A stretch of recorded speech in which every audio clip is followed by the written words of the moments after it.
Hi, welcome to the How Did You Learn to Do That podcast, where I share stories about people that are making commitments to themselves to achieve the dream life that they've always wanted for themselves and to create that for themselves through commitment, action, and belief in themselves and their dreams.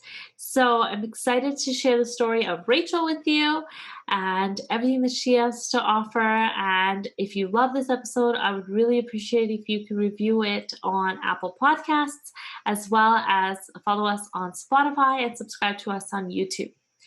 And if you have any questions or if there's someone you want to nominate to the podcast, feel free to head on over to our website, howdidyoulearntotothat.com, and complete our nomination form, and I'll be in touch. All right, so stay tuned. Rachel will be joining us shortly. Hi, everyone. I would love to welcome Rachel Magpayo-Valenteros to the podcast today. Rachel has been a work-at-home mompreneur since 2018 and is currently moving into a creative workspace where she'll also have a third of the space as a lounge, learn, play area for her two toddler dudes. Being a mom is a non-negotiable for Rachel, and she only works with people who understand that this is how she works. As a founder of creative studio Toto and Tess, tropical and coastal online shop Waipeaco, and San Diego Business Babes chapter leader, she thrives off of creating community and giving back to the next generation via children-focused nonprofits and doing business with a sustainable mindset. Rachel is a creative expert and has experience in both product and service-based businesses. She has degrees in fashion design and business marketing with 12 years of experience in the business. Previously, she's been a designer for guests and the director of client services for a boutique CPA firm. I'll connect all of Rachel's social media and websites on the show notes for you to connect with her, but I'm so excited for you to hear her story and to hear all the work that she does and all the amazing stories that she has to share. Thank you so much for joining me today, Rachel. Of course. Thank you for having me. I'm really excited to be here. I'm excited to hear about everything that you have to share, but as I was reading your bio and you said that you only work with companies that understand that you're a mom first, I love that because that is that's the goal that I set for myself and the standard I set for myself in going back to work, and setting those strict guidelines saying that I am off at this time until my daughter goes to bed and then I can get back on after that. But my time with her is so precious. So I really appreciate that because it's nice to know that's possible. Yeah, and it's not only like the time restrictions, it's the flexibility of the person you're working with as well. So from what my experience, I know I'll get into this a little more in detail later. But from my experience as a mother and entrepreneur, sometimes you're late to meetings because you can't tell your kid when or when not to use the bathroom, or because I have a 2-year-old and a 4-year-old, so one's getting potty trained. So the flexibility and the openness, and sometimes on like podcasts or on meetings I'll do virtually, my kids will just pop up and I'll lean to tend to them for a little bit. So yeah, just people having grace with that. The reason I say that is because there was one person that I had a meeting with, and then they just kept saying like, if you need to tend to your kids, we could just do this another time. And I specifically told them, I go, this is as best time as any. My kids will always be here. So if we need to reschedule, this is going to be the same. And I go, totally no worries if we don't work together because my kids are part of my business. The reason I launched my business is because I wanted to monetize my efforts and have a creative outlet while being there for my kids as well. So if my kids are always part of the picture. Yeah.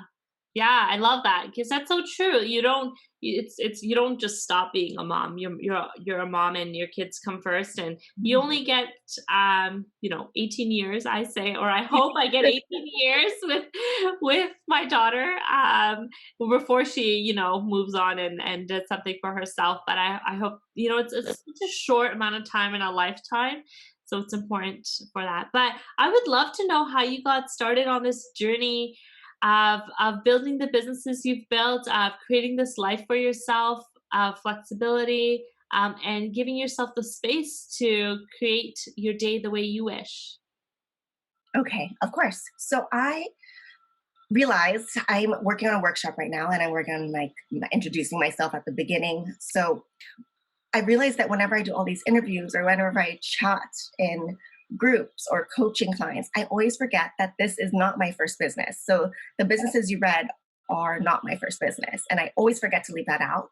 And going back to, I think it's really important so people know that it doesn't always work out the first time. It doesn't always work out the second time. Sometimes you need to pivot and switch. And that's a really meaningful thing to know for startups right now, especially during the pandemic, or for people in their first couple years of their business, especially during the pandemic, if they took a big hit, to know that it's okay to take a step back. It's okay to press pause. You don't have to force yourself into this business. I mean, of course, we need to turn profit to support our families.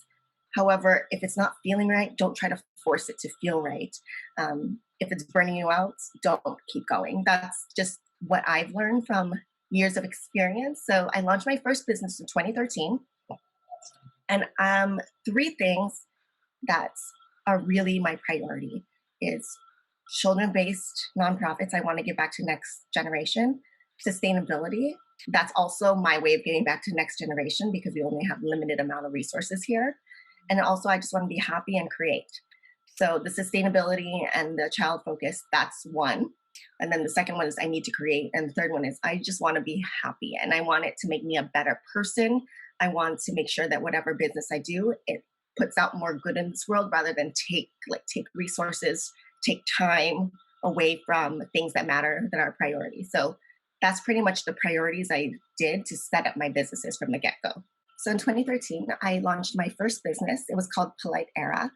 It was a way to give back to my parents' ministries in the Philippines. So they launched a self-sustaining ministry where they have their own farms, they build their own churches, and they help out a lot of the at-risk youth with after-school programs, church programs like vacation Bible schools. They'll feed them and they'll get mission trips, which include dentistry, like optical and medical, all of those things. They'll have some doctors from here.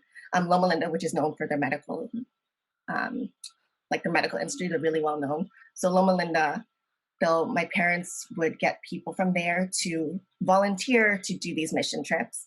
And my purpose is that I really want to give back to the children. So Polite Era, with every sale that I created, it was a fashion brand. So with every sale, I donated a goodie bag of school supplies to the grade school students over there. So the elementary that was local to the nonprofits had about 300 students. So once I hit that mark, I kind of didn't know what to do. I was like, okay, they only need a limited amount of school supplies. Like, do I do this every year? So I really didn't know what to do after that.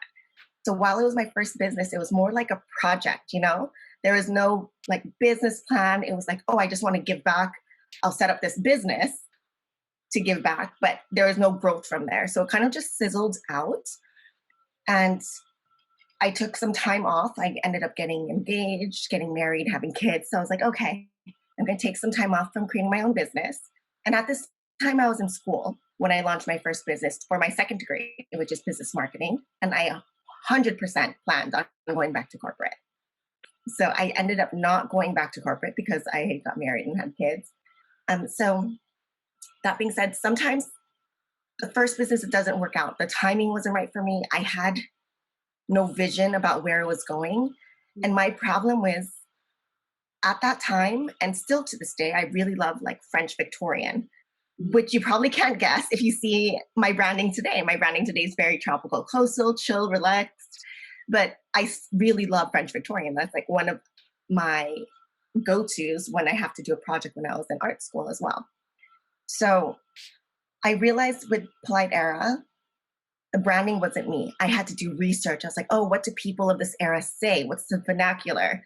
What's the graphics? What are the colors? It didn't come naturally to me. So I spent so much time researching how to write the copyright so I had the right wording. I spent so much time researching. And I was like, okay, this isn't working out. I'm getting burnt out. It's not coming. It's not clicking. Nothing's clicking with this. It was nice that I was able to give back, but it just wasn't clicking at the end of the day. And I realized that my designs, my clothing designs, kept going back to Hawaiian prints and straw hats and everything. And it didn't click with the word Polite Era. So I took a step back for about, I think, 2013. I stopped the business in 2014, and then I launched Wipe Ahead Co. in 2018. So I took 4 years off, and that was enough time. I wasn't focused on business at all. I was focused on being a mom and a homemaker. And um, needless to say, the reason I started my business again is because I was just feeling really burnt out at home. So I had a blog that I was blogging. I wasn't making any money from it. I didn't really understand how to monetize like affiliate links and how to monetize blogs or build an email list. I really was just blogging and giving out free information to anyone who wanted to click on the link through my Instagram. There was no strategy there at all. And at the end of the day, I was getting burnt out, and I had a 1 year old, and I was pregnant with Keone at this time. So I was pregnant with Keone at this time, and I realized, what am I doing? Like, I'm staying up all night, and I have a baby inside of me. I'm staying up all night trying to write these blogs, and I'm getting, like, my patience is wearing thin with my 1 year old because I'm sleep deprived. Plus, I'm pregnant, and it was just not a healthy place to be. And that's when I realized, okay, something needs to change. So immediately, within like 4 days, I transferred my blog to a business. I got all the permits, everything. I looked around my house, and I found that there were some things I could resell as a vintage shop.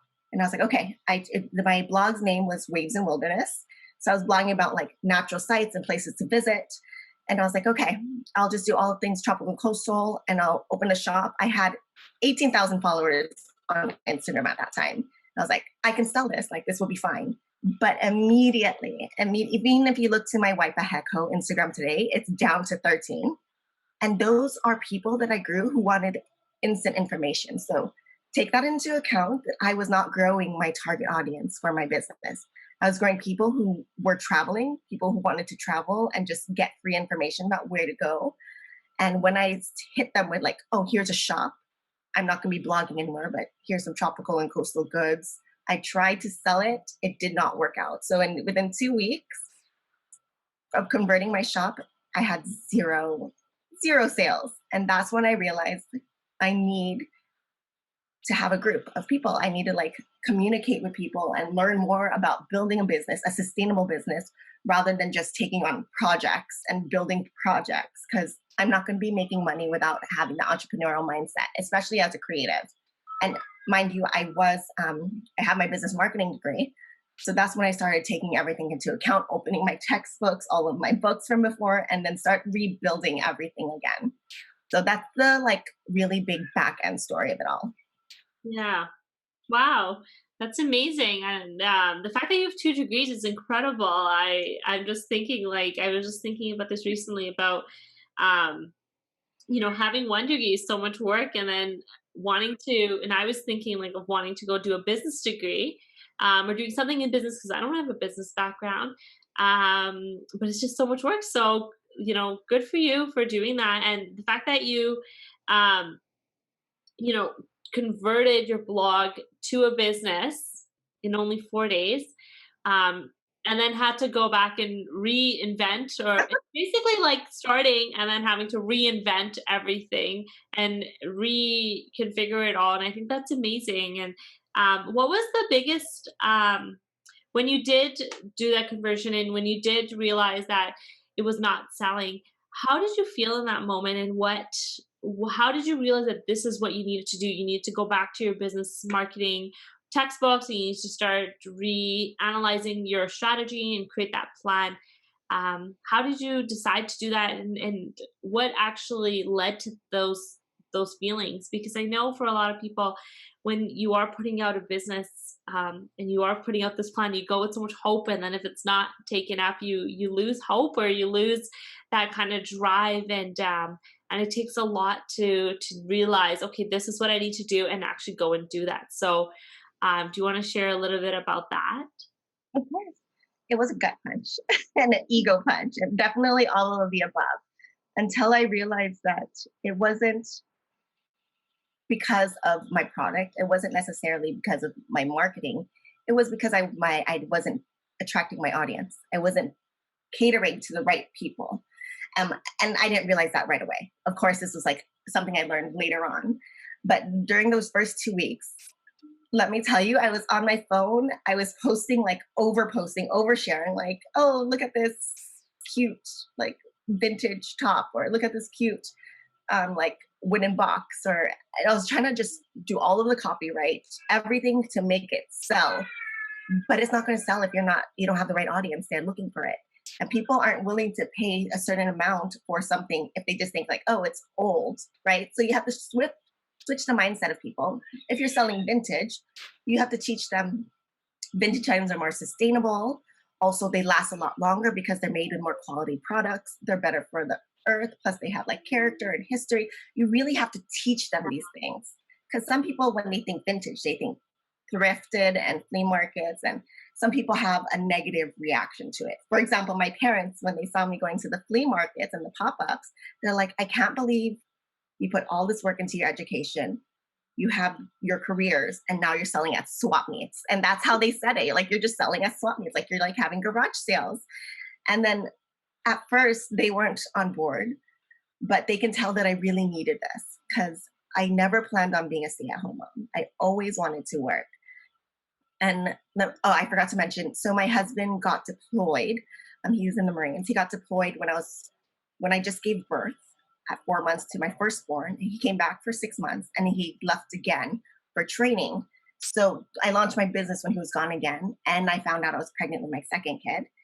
And I realized I'm going to be a stay-at-home mom for the unforeseen future. I don't know when I'm ever going to be able to go back in the corporate world. So this was just me playing with some outlets on making money on the side. And what I tell people is I don't need a business. I didn't need to build a business. I could have just became a stay-at-home mom. I mean, that is really enough to do that. So I work really hard every day to have a business while being a stay-at-home mom, because the business is what I want. And that's what I tell people is, you don't have a business that you don't want, because you don't become a business owner. I mean, you really, at this day and age, it's really different back then because they need to provide for the family and everything. But this day and age, we have so many options to work for other people, to get a steady income, to have more time with the family, for predictability and stability and security. You have those options to work for somebody else. There are so many options to work for other people. This day and age, if you want to be an entrepreneur, you have to want to be an entrepreneur. Like, you have to want to be an entrepreneur nowadays. You'll feel burned out if, like I said, it's not clicking. Yeah. Yeah, I completely agree. I actually was thinking about this recently that, you really need to want to be an entrepreneur. And I was just thinking of this last week actually, because I was, I work my day job, and then I spend time with my daughter, and evenings I work on my business. And I was just thinking about this, how, why don't I just do the day job, and then I get my evenings to myself entirely. I get my weekends to myself, and I don't have to worry about it. But then my husband just started a job last month, and luckily I get to work from home because of COVID, of course. But his job, he doesn't have that option. And so he gets up, he does the commute, he goes to work, he does the commute, he comes back home. And by the time he does his whole day, including working and the commuting, he only gets maybe an hour or less with our daughter. And Hmm. it's really taking an emotional toll on him. And he said to me, he's like, I don't know if this is the life I want anymore. Because he was off for about 6 months because is a consultant. So his project got canceled when COVID happened. So he was Yeah. for 6 months, experienced that life. And then he went back to work, and he's, just like, I don't know if this is what I want anymore, because I value my time with our daughter. And if we have few more kids, which we want, he's like, I don't want to be only spending an hour, divide that by, however many kids, because I want a ton. He's like, then I basically don't see my kids. And I said, and it got me thinking about that. And I was like, yeah, exactly. That's why I want to be an entrepreneur, is because I want, even though you're working all hours of the day, and you can attest this, you work middle of the night, you work in the early mornings, you just juggle your day based on your kid's schedule. It's just, the fact that you can be there when they're awake and you can be there for them, you can attend to everything, you can just be fully present, is so valuable as an entrepreneur because you set your schedule. So you can work, 2 to 3 a.m. if you want. But when you're working a traditional job, it's harder. You're working someone else's hours and someone else's Totally. schedule. And the flexibility for you is just, it's not there. Right. Yeah. And so that is, for me personally, that is the biggest why for me is the flexibility to be there for my daughter and my kids. But being an entrepreneur is not easy, like you said. Like it's not. I listened to this podcast recently. Somebody said, I don't know where this image of an entrepreneur being like on yachts and private jets and having, flying here and flying there and then not seeming to work, like where did that image come from? Because that is not the truth. That is not what a true entrepreneur looks like and does. And so, yeah, you're right. You really need to want it. Yeah. I mean, entrepreneurship could look like that for us when we're retired and Hopefully. and we put in the years of work to gain that. Yeah, for sure. I mean, that's the end goal, right? So the Yeah. starting stage is for sure. We're not going to be there right away unless we have some old money sitting around or trust funds, Yeah. or some sponsorships. All of that being said, Yeah. so I totally agree. And I don't know if my kids are older and if they're going back to school, if I'm going to go back to corporate, because that was always the plan when I first started. This was a side gig. It's going to keep me creative. It's going to keep some extra money coming in. Um, but I always plan on going back to corporate. And I just, at this time, with the kids and being able to be there for them and give them that security and the attention so they feel heard and seen all the time. And they know that I will really, most of the time, I never say, oh, I'm too busy for work. I really try to avoid saying that to them. Um, Mainly because my parents were both entrepreneurs as well. So I remember growing up and not having the normal, I guess, household schedule that most of my friends had because my parents were there to pick me up after school. I didn't have to ride the bus. I didn't have to walk home. And some of my friends in the area, I lived in like an area that was known for like drugs and teen pregnancy growing up. A lot of my friends, their parents weren't home because they were working so much. And now that as a parent, I'm like, that's so sad that their kids were just going out and doing a bunch of stuff when they were working so hard. Because as a parent now, I know what it means to work so hard and the Yeah. sacrifice that they probably felt from not being there for their kids to provide food for their table. But at that time, like I was like, oh yeah, well, your parents aren't home, so I guess like we can have a party at your house, all of these things. But my parents were always home. My parents were always making sure it's already sunset on a school night. You need to be home. Like, where am I picking you up from? And me like running to a friend that they knew's house and be like, oh, I'm over here at my friend's house. Like, you can pick me up from here. I can never sneak away with anything from my parents growing up. Yeah. So now, as an entrepreneur and a parent myself, I really appreciate that my parents were there. Of course, when I was little, I was like, I can't get away with anything. They're always there. But the guidance and the subconscious lessons, I guess, like with money and budgeting and scheduling of time and learning how to balance a personal life and being an entrepreneur and the holidays with your deadlines during the holidays. Because as an entrepreneur, for product based or service based, usually you have really big deadlines during the holidays too, because that's when you're serving up a lot of content or your product. And my parents would sometimes sneak out their office and I wouldn't see them sometimes leading up to the holidays. But every holiday they were there, they were home. Like, we spent every holiday together. And I think that now, looking back, I have a lot of really good lessons becoming an entrepreneur and a parent because I had those qualities shown to me when I was a kid as well. Yeah. Yeah. Yeah. That's so interesting because that's exactly, I just was thinking, I was like, that's what I want to be. I want to be the one that's always picking up my daughter. And I'm now thinking, like, what if she's going to be like, my mom's always there and like, I can't get away with anything? Definitely, I couldn't sneak in boyfriends to the house because my parents could come home at any time. Like, it was really growing up. I'm like, man, I can't get away with anything. But now I'm like, I'm glad I couldn't get away with anything, or else I'd probably be down a whole different path right Yeah.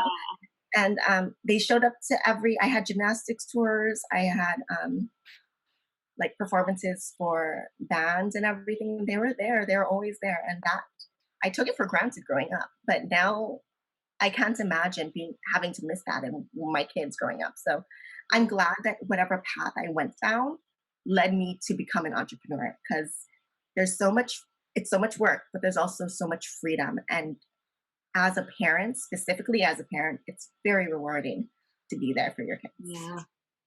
Yeah, and so, you were talking earlier about how when you were doing your blog and you were pregnant and had your 1-year-old son, that you were realizing your patience was wearing thin. So now that you've built this business and your sons are 2 and 4, how do you check in with yourself to make sure that you're paying attention to what you need for yourself and that you're aligning what you're doing with yourself in your priority? I will let you know that that did not happen until very recently. I was still burning the midnight oil. I was once the pandemic hit, and also because my mom was really sick, I was just trying to be there for my mom, trying to be there for my husband, trying to be there for my kids, and also not letting my businesses burn down in the pandemic, and like not letting go of these businesses. And I really tried to pivot them, which so pretty much both of my businesses thrived on in-person events. So the markets for Waipaheco and the pop-ups at other stores, as well as Toto and Tess, I did event installations and event styling and decor. And all of that kind of went through the door. And I tried to pivot, and do everything virtually. And I realized it's taking so much longer to do it virtually that I need to just pause it. So recently, I decided I'm only going to work with the 2 to 3 clients that I work with regularly for Toto and Tess. I'm not seeking out any new clients. And then for Waipaheco, I'm just going to put a pause on that. So I recently, like 2 weeks ago, updated my bio on Instagram to say temporarily closed. And now I'm switching my platform to save money on the cost of the platform that I had, which was Wix. I'm switching it to a different platform, which is Shopify, because I don't need as much bandwidth and products and everything. I don't need as much support for a website right now. So since I'm taking a step back, I'm also cutting the budget. So as a creative, I don't know what other creatives can resonate with this.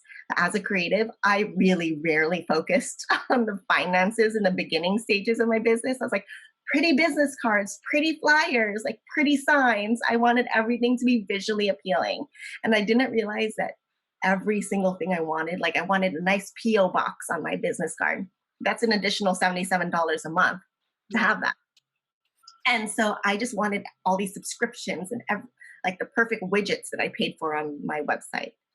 And all of that took money and time. And so I realized that I was just trying to pivot these business to continue to afford those extras, all of those like extras that made it pretty. But I wasn't even really actively selling at in-person events anymore. And I was still in the middle of pivoting. So I'm paying for something without selling, and I'm still working on pivoting. So I said, pause on all of those um, expenses so I could pivot it properly for sustainability. God forbid that this whole shutdown happens again. So that's when I learned. But after I got burnt out, and my mom just passed away, I feel like we've talked about. So Yeah. she passed away, and she was my best friend. I talked to her about everything, like when it came to being a business owner, became a mother, a wife, an in-law, a friend, part of the community. She talked to her. I talked to her about everything. So not having that person to talk to really took a big hit on me. And that's when I realized I need to take care of myself right now. Because if I'm not taking care of myself, I'm not taking care of my kids, I'm not taking care of the businesses.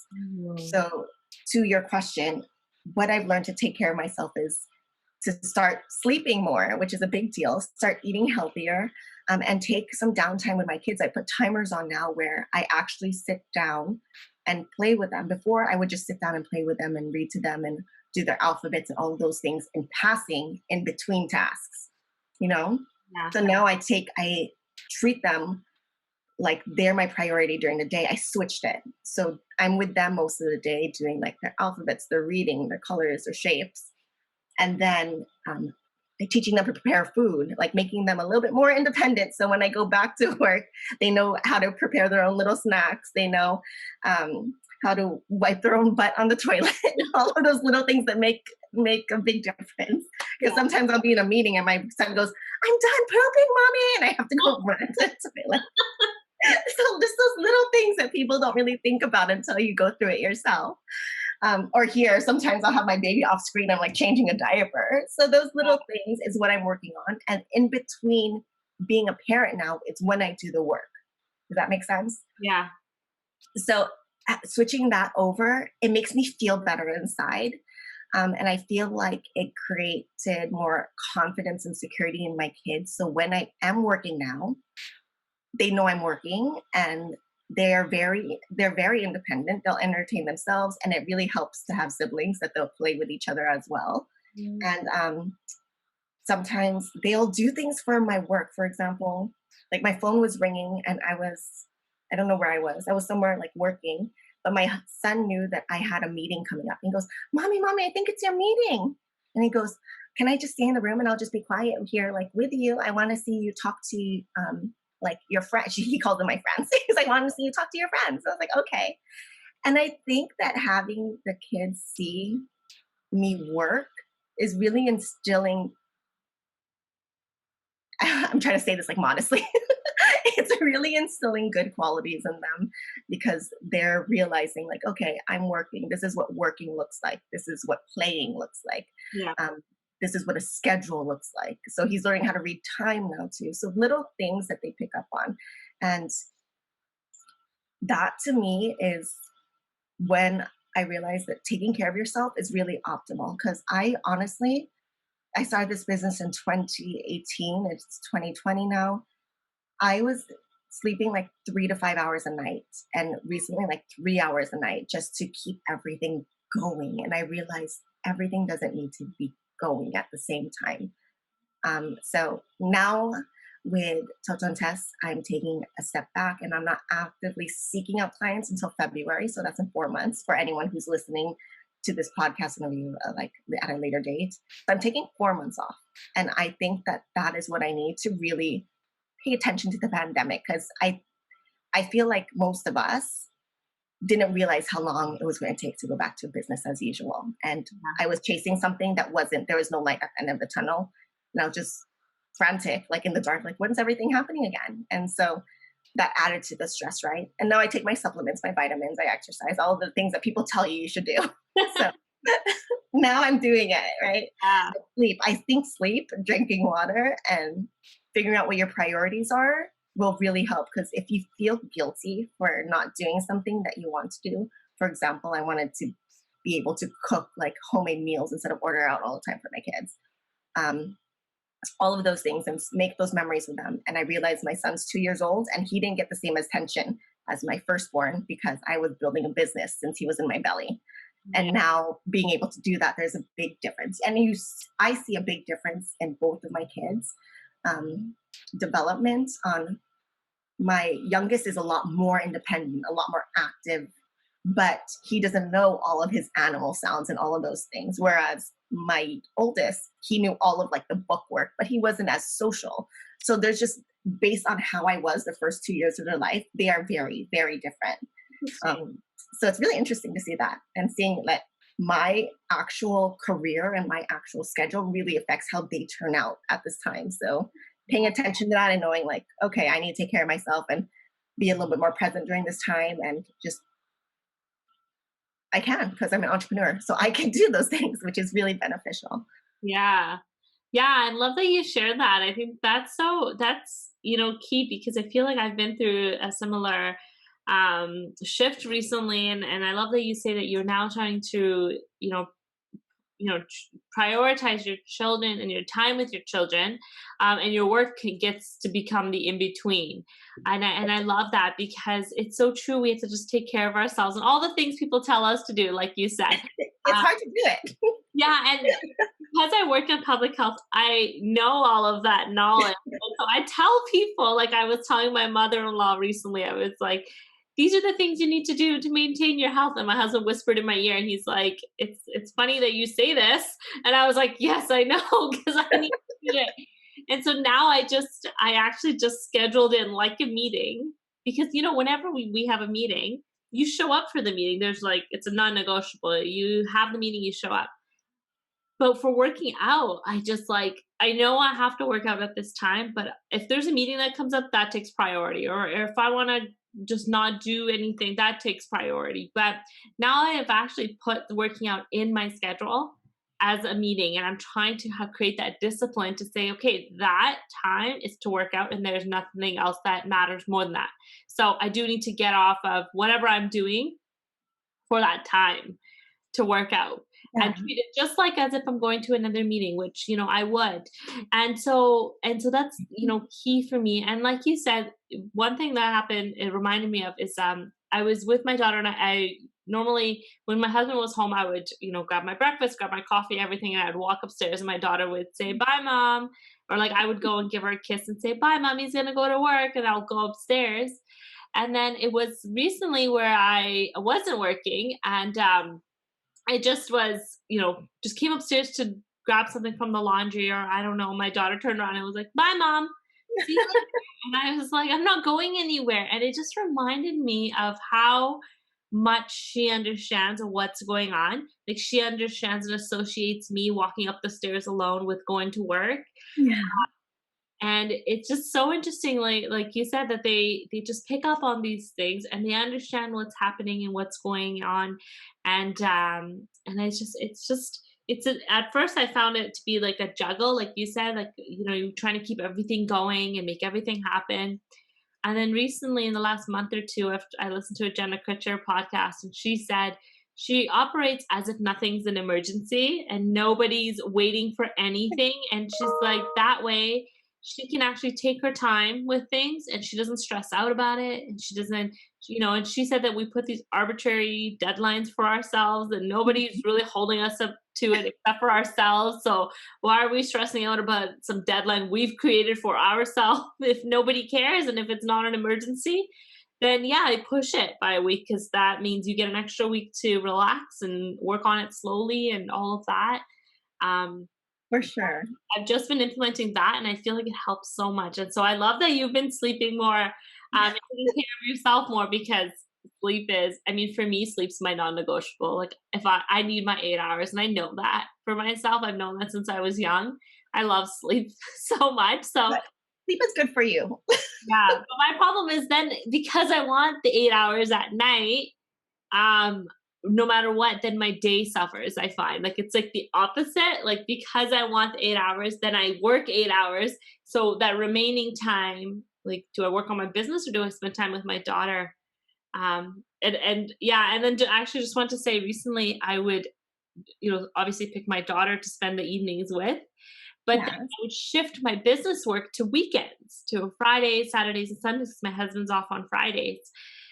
But what I realized was that I always felt like a struggle between spending time as a family, the three of us, or Hmm. doing my business, or spending time with my husband. I felt like I had to always pick what I wanted to do. Um, so that's why recently I just shifted and I was like, you know what? I'll do during the week, Monday to Thursday, after my daughter goes to sleep, I'll do some work. And if I can fit it in during my work day, that's great. But Friday, Saturday, Sundays, I'm just going to close everything down and I'm just spending 100% time with my family because that time is more precious to me.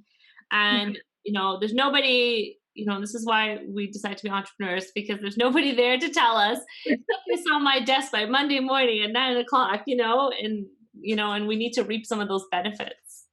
For sure. And I think it's really dangerous also to look at what everyone else is doing, Yeah. especially with social media.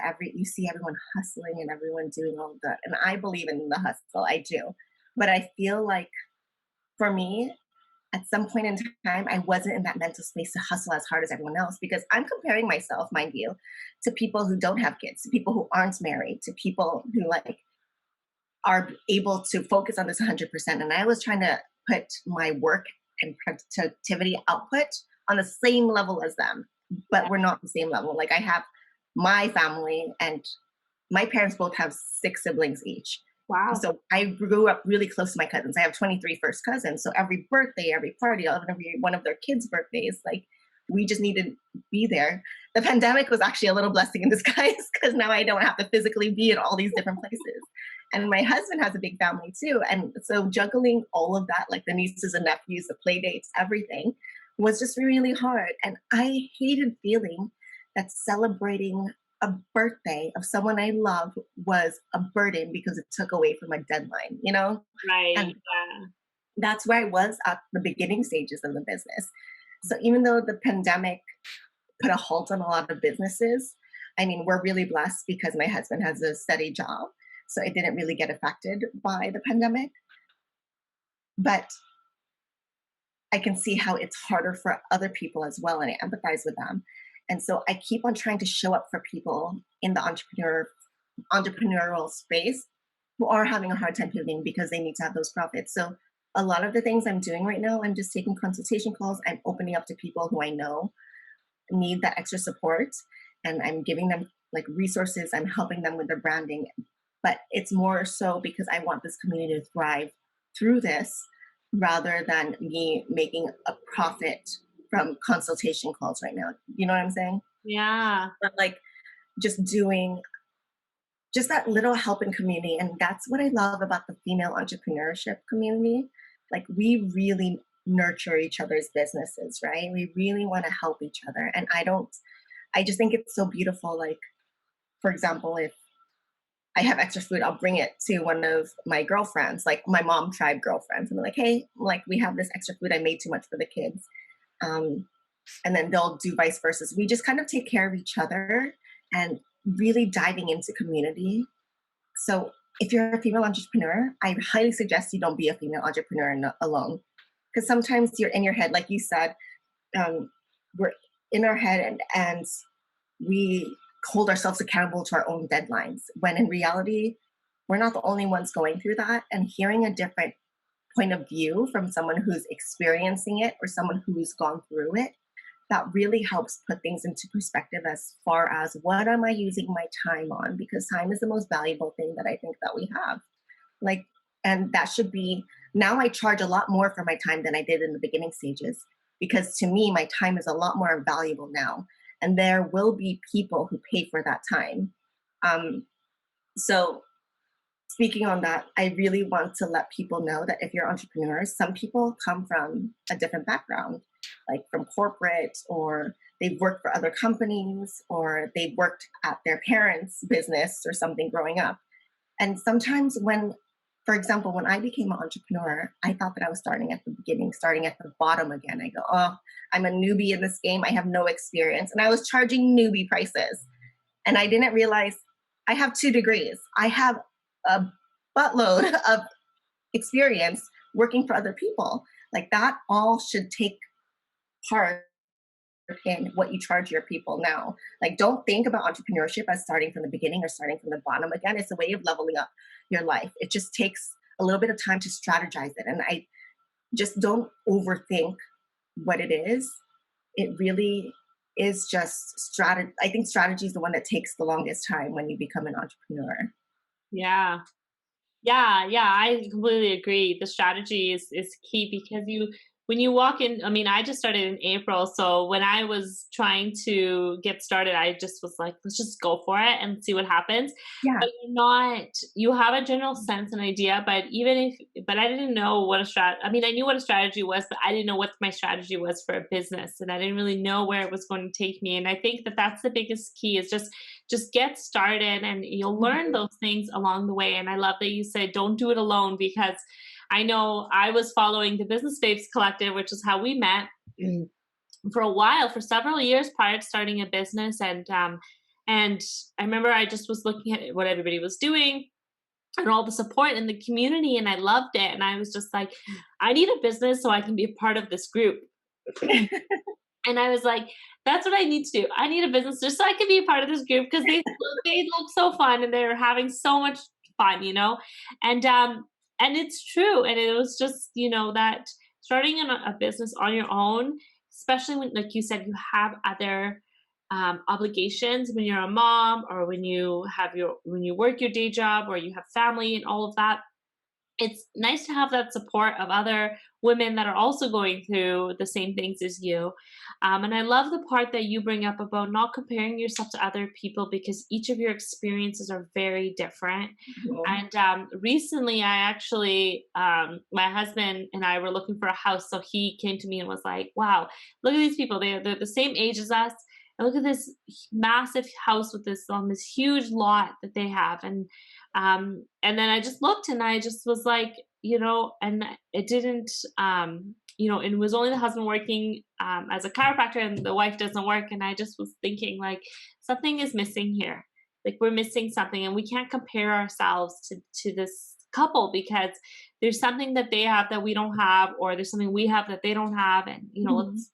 and then I was talking to a friend of mine who knows them, and it came to light that her family is very wealthy. And, her dad was given a business by his dad, so there's Yeah.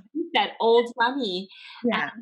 And so the parents had 6 kids, and they sold this massive lot they had recently, and they split the profits amongst all kids. Yeah. Just each kid a house. And I told my husband, I was like, "There you go," and he and I both feel like it's so much sweeter when you do it on your own, Yeah. versus just being given a house, or given that kind of wealth. But that just always reminds me that we're all so unique, and we're all such different people, and not to compare yourself with anyone else, because you never know what what somebody is doing that you're not doing, right? Yeah. Or where they're at in their career. And I'm actually trying to help my sister start her own business right now. I'm all for opening businesses. I love that. Good on you. She's an accountant. She has her CPA, and she's like, entrepreneurs like us, that don't like numbers. I don't like numbers. You said finances. So what she wants to do is she wants to help actually build out a financial picture for entrepreneurs that are like us, to help you figure out how to get to that goal. And she was looking at somebody recently, and I said, "Oh, look, she just started in July, and she already has like 5,000 followers. Like, that's so good." And it's funny because my sister actually knows her and said, actually, she's had, like you said, 4 different iterations of businesses.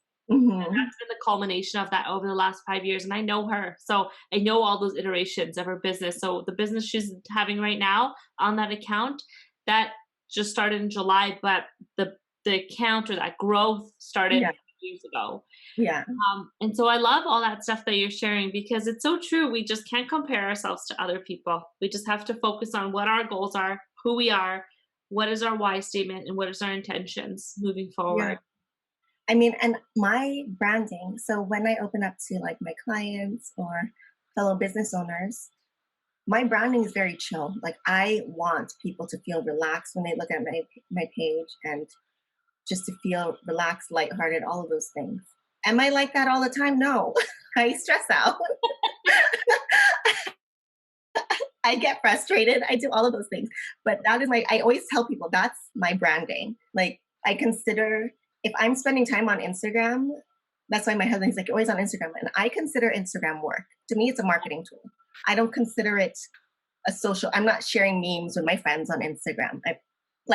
I'm sharing business memes with my business friends, but it's not really something that I'm actually social on as far as my personal life. So I think just taking that into account, that sometimes what you're seeing is branding.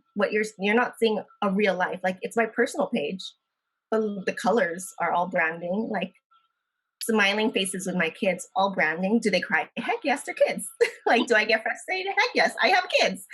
Is my house messy sometimes? Yes, for sure. So, like, I just want to make that, even from someone who might be following me, it's not all shakas and like sunshines and palm trees and bright everything. There are times behind the scenes that I'm in the middle of something and I burn, like, I'm spending so much time going between that I almost cause a fire on the stove because I'm just doing way too many things, and it's like frantic. It's a frantic place. Like, think of the frantic scenes you see on like the sitcoms and everything. That's me, like behind the scenes, and I'm posting like palm trees, like, all of these things, and people don't realize that that is branding for me. Like, um, I want people to feel a certain way when they go to my page, even though while I'm posting, sometimes I'm not feeling it as much. Like I'm posting it while I'm trying to get my kids to go to sleep, and I'm getting a little bit frustrated. Um, but I need to post and be there and all those things. So also when we going back to self-care, that's when I realized I'm not going to post just to post. If you see my Instagrams now, I post when I want to put out content that I am genuinely feeling.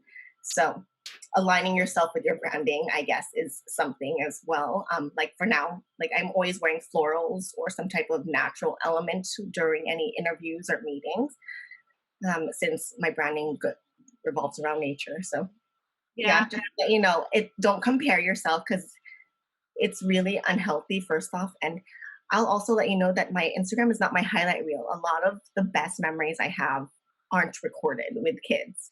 So I wouldn't consider it my highlight reel. I'll consider it my curated reel. Yeah. Yeah, yeah, I agree.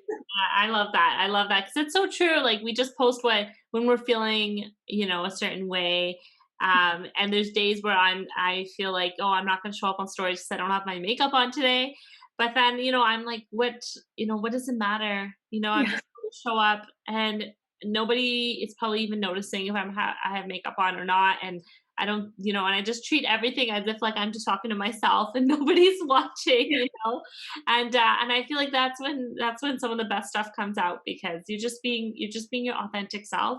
And when you, like you said, like when you are on Instagram, it is all curated. Like we all like have brands and pictures and color schemes and themes and feelings that go behind it. But that's exactly it, right? It's Mhm. not, you can't compare a branded Instagram page to a personal Instagram page. They're totally different. And yeah, and I completely agree with you. And so I just want to ask, just before we wrap up, I just want to ask, if there's somebody that is like like you were a few years ago with a 1 year old and then pregnant with another baby and then about to start a business, what is the biggest piece of advice you would give to them, that you would have given to yourself as you were embarking on that journey? I would tell them to give yourself some grace. Like if things have to pivot or if things aren't made delivered on time. I had a really hard pregnancy with my second one. I had vertigo all the time. I kept going into triage at the hospital for vertigo and all of these different things. So not being able to show up when I said I was going to show up, because sometimes I made announcements prior to me doing it. So that's something I try to do now. Unless I have the content ready to go, I'm not announcing it. Whereas before, I would announce it and think, oh, I have time to create content. So I've learned over the years not to do that because a lot of the times it would just fall through. I wouldn't be able to create the content in time. And it's because I didn't know what having two kids was going to be like. And I didn't know all of those things, and how my schedule wasn't really my own schedule. And mind you, at this time, my husband came back, I gave birth, but then he was working in a city 3 hours away. So he lived completely in a different city for a year. After, let's say, after 4 years of marriage, we just moved in last year together. Like Wow. after 4 years of marriage and two kids, we just moved in together last year because of his work. So he was always gone or he only came home on the weekends. So we really, honestly, my husband doesn't even know what I do. Like he kind of knows what I do now for my business, but I grew this business without him around. So now it's really helping that I'm taking this time to myself because he's getting to see what I'm doing with this business because I have more time to talk about it, right? Because communication is key when you are in a marriage and when you have kids. And when I started this business, it's different, I think, for some people. But in San Diego, a lot of women here start businesses because we're a big military town. We have one of the biggest ports, if not the biggest ports. Yeah, no, I think we have one of the biggest Navy ports in like all of the US. And we also have like We have Marines, Navy, Coast Guard, Border Patrol, customs, and then the regular cities like the cops and everything. So we have so much service presence here. And with those service presence, a lot of the wives are stay at home wives because the husbands consistently deploy and do all those things. So a lot of the women I know start businesses because they have no other way of working, or because they need something to focus on when their husband's away, or they need something to keep them sane. And so the advice that I would give to somebody starting in a very similar situation, because I could only really speak from my own experience, Yeah. is don't overthink it.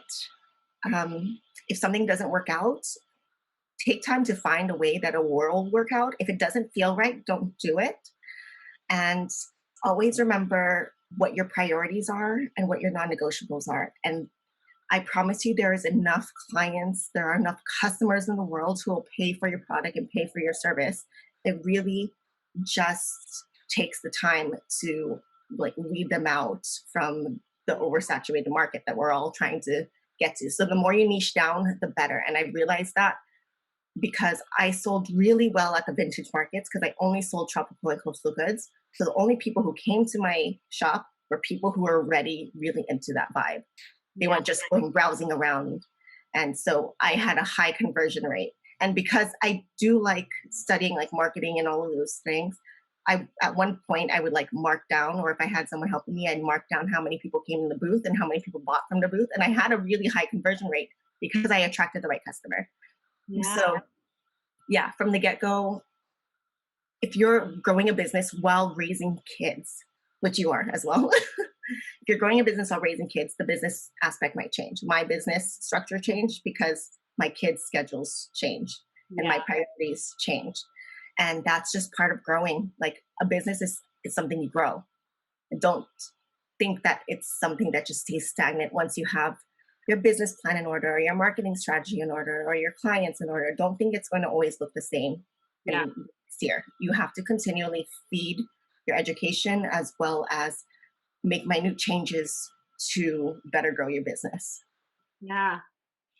Yeah, I love that. I love that you say it keeps needing to grow, because I've been thinking about that recently as my daughter's starting to, in a year or so, she may drop her afternoon nap, which is where I do most of my work. And so I'm like, okay, so she drops it. I got to figure out what I'm doing and how I'm shifting and doing all that. And yeah, and you're right. Being clear on who you are and what you want to do, and not overcomplicating it, and just focusing on your goals, I think is great, because, like you said earlier, there's tons of people doing tons of things. Some of that may or may not serve you. So, and that's okay, because you can take it at the pace that works best for you. Yeah. And also with the kids, having kids, sometimes from my experience, when I first started my business, sometimes it's easy to do things for them, right? Because they're like, I'm going to do it for you. It's faster. I'll be able to work more.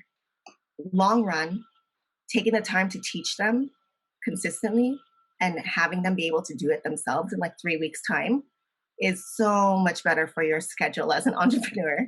And I'm speaking from experience because I've been able to do both. It really helps when you teach them how to do things properly the first time. Like my 4-year-old knows how to put away his own clothes, but before I do it, just so I have more time to work.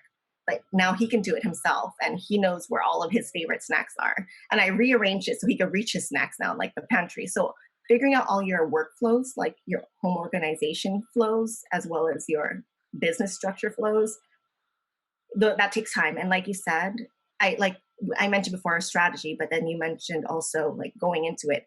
You really can't learn your strategy until you start. Mhm. So really not overthinking things and starting. You won't learn what you want your business to be until you launch. And that's like really important. Yeah, yeah, I completely agree. I know before I had my daughter, I Googled how to create an independent child. you I love that. I came out with like the Montessori method, which I started from the day she was born, and it's true. Just the little things that they can do on their own. It it takes time to teach them that, but in the long term, the fact that they can be self sustainable. Mhm. That was my goal with my children, being self sustained. And now she came. I feel like she either resonated that while she was in my womb, but she came out fully independent. Let me a spoon in her mouth, won't let me do anything, and she just gets so upset. And if I get too close, she goes, "Excuse me," and then she like tells me to move back. I So love that. so there's some pros and cons to it. The pro is she's so independent. The cons is that I miss out on some little mommy things, uh, Yeah. where she doesn't need me as much. But it helps so much that she can just be independent and do her own thing, and it gives you so much space and time. Yeah. And Yeah, I know you mentioned wanting more kids, and that will really help when you have, because then she'll help raise the kid. Like my 4-year-old really helps when my 2-year-old needs something. Like so, it's very beneficial on that aspect as well. yeah, that's awesome. Yeah, yeah, that's gonna be amazing. Like thinking like, what else can I teach her to do? Do you know how to wash cars? Do you know how to?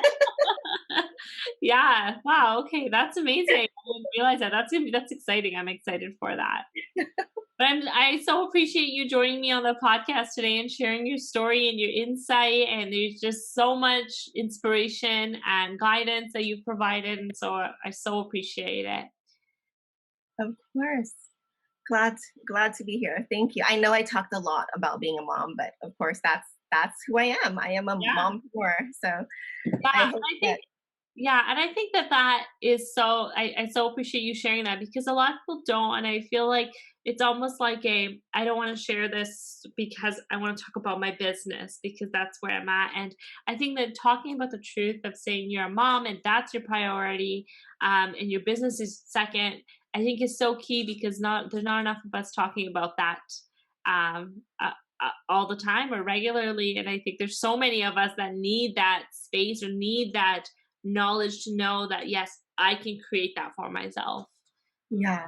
And I want to also mention that um I think because I am a stay-at-home mom, and I know that some other stay-at-home moms do this, and I was considering this before when my firstborn was a lot younger. Like the way I discipline looks very different than how other people discipline. Like I don't do spankings, I don't do timeouts, I don't do any of those things. And I think that's only because I feel like some people do that because they don't have the time, because there's so much scheduling going on. They have to be at work at this time. So their time is like very go, go, go. So they need it done at a certain time. But for me, I tried doing timeouts before and it didn't work. Like he would just entertain himself. Like, and then now with two kids, they'd go to the corner and just play together. Like, and I don't know how to separate them. I'm like, no, he's on timeout. Just like, so I don't do that anymore. Now I talk to them briefly, and then I know later that I could talk to them again, and then I could talk to them again. Like, and not really about what they did bad, but more about like how to do it properly, Yeah. and how giving your business that same grace, I think is key as well. Like doing your own pep and giving yourself that same grace. Like, oh, I screwed up, but telling yourself, no, this is how you do it right the next time. Um, it's really helped me being able to take some time to take care of myself, to be a better parent and be a better business owner, and to not react, right? Not react harshly to things that really aren't that big of a deal. Yeah. So, Yeah, I completely agree. I completely agree. And what you're doing is great, because that's called positive parenting. And I only know that because I just recently was looking into it, because that's part of the Montessori method as well. But it's hard sometimes, hard because you just want to be like, just stop it. Like I told you, stop it. One thing my daughter does constantly is she throws food. Like she throws food off of her chair, and I just keep saying to her, like, how do we get past this? How do we move from it? And I was looking up the positive parenting, and it said to leave like a bowl in front of her, and it's called the no thank you bowl. So anything she doesn't want on her plate, she puts it in the no thank you bowl. So I oh, recently started that, and it really helps. And so I love that you share that, because yeah, just timeouts and that kind of rushing, it doesn't give anyone much space to work through, the proper way, or exhibiting communication, because kids, they just need ways to communicate. yeah, And that needs to be modeled in what we do. So and that's the other piece, is that when we are rushing to get to work or rushing to do this and that, and not having slow mornings or slow processes, that we miss out on those little things that accumulate and have greater impacts in the future. Yeah, I mean, and I'm not trying to say that that's the wrong way to parent because I have really close friends and family who parent that way. I'm just saying that's not the way it works for my life, Yeah. and it's the way it works for how my kid's personality is. Like I've tried, I haven't tried spanking. My parents didn't spank me, so I just don't think that I can. I'm a sucker for my kids, but I really think that applying those things not only to your kids but to your business. I try not to say that my business is my kid because I have kids and they're not the same. They're not on the same level. But treating your business as something that's growing and Yeah. something that needs your focus and attention and something that you will get frustrated with, but don't spend much time being frustrated and trying to figure out how can we make this work Yeah. better. So taking those techniques you have as a parent and applying it to your business is what I guess what I'm really saying. Um, Yeah, exactly. Pivoting that mindset. Yeah. I need a no thank you bowl for my business. Yeah, for sure. For sure. I get an email. No, thank you. Exactly, right? No, thank you folder. Yeah, exactly. Well, I so appreciated having you on the podcast. I will link all of Rachel's social media accounts and her business websites on the show notes for you to connect with her and to follow up and ask her any questions you might have. But yeah, I so appreciate you joining me. Thank Thank you. you. So glad to be here. Thanks again, Angeza. Angeza. That's what we remember. Angeza. Yeah. Yeah. Okay. Thanks. Thank you so much for listening to that end of that episode. I hope that everything Rachel shared inspires you to commit to yourself and your dreams and your actions and make it happen. If you enjoyed that episode, I would really appreciate if you could review it on Apple Podcasts as well as follow us on Spotify and subscribe to us on YouTube. If you have any questions or if there's anything that you want to share, feel free to send me an email, info@howdidyoulearntodo.com, or nominate yourself or someone you know that inspires you over on our website at howdidyoulearntodo.com and complete our nomination form. Remember, you have the ability to catalyze your life from ordinary to extraordinary, and it all starts with you. So we'll see you soon, and I hope that you have an amazing, wonderful day. Okay, bye.